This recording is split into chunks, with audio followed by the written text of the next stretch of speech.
We atheists like to think of ourselves as rational, reasonable human beings, and that is for very good reasons. We have been the target of fallacious lines of reasoning for too long to be anything other than that. We know that, for example, there are belief systems out there, such as creationism, that could be positively dangerous in their denial of the reality of what life is like, and that it has evolved over billions of years. We also have been branded for a long time now as immoral, evil, and so on and so forth, just because we don't believe in gods. So we are very sensitive to faulty logic, to incorrect arguments, and we do not hold back in pointing those out when theists, for example, commit those fallacies against us. But that also means then that we should be vigilant and we should point out such arguments if we atheists start employing them ourselves. There's no excuse, whether you're a theist or an atheist, to use an incorrect logical argument. Now, I posted a video a while back that was in response to Pat Condell. He posted a video about Sharia courts in Britain. Now I posted a comedy video in response to that. But it was only comical because of the way I ended it. I pointed out a number of conditions in that video under which I would be happy to see a form of Sharia law implemented in a secular society. Those conditions were very, very strict, and the only reason why I made that video, a comedy video, was because I knew that somebody who thinks that Sharia law is something divine could not possibly agree to those conditions. But if they could, then I would actually be happy to see it implemented, because these were what my conditions were. First of all, I would expect those who want this system to be in place to pay for it, and nobody else. So I'm not paying for this legal system to be set up. Those Muslims who want Sharia law must pay for this themselves, through a voluntary tax or whatnot. That was my first condition. Now I can see how people would be happy to agree to that.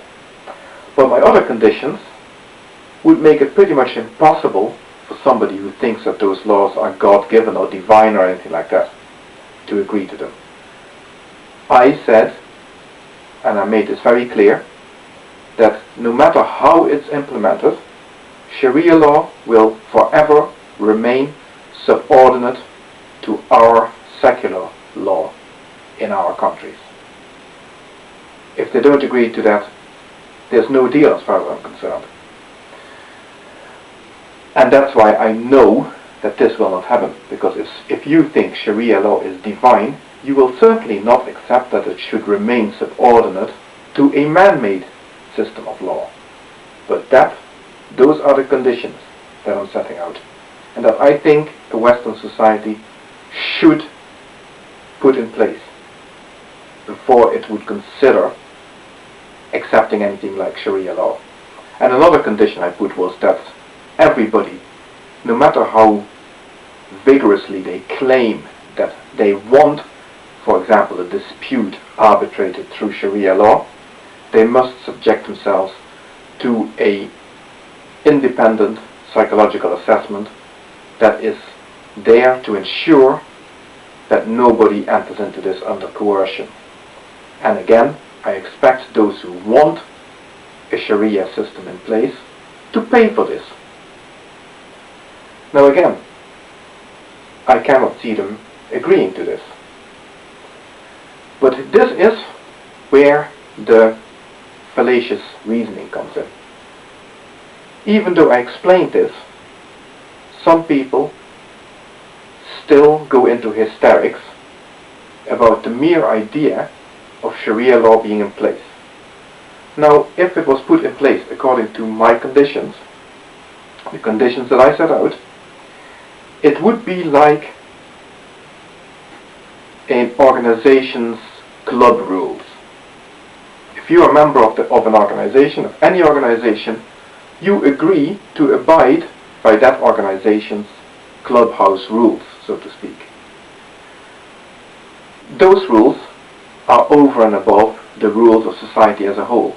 But it's a voluntary thing. You want to be a member of the club, you subject yourselves to the house rules. Simple as that. And Sharia could be something similar to that. And anybody who is subjected to Sharia is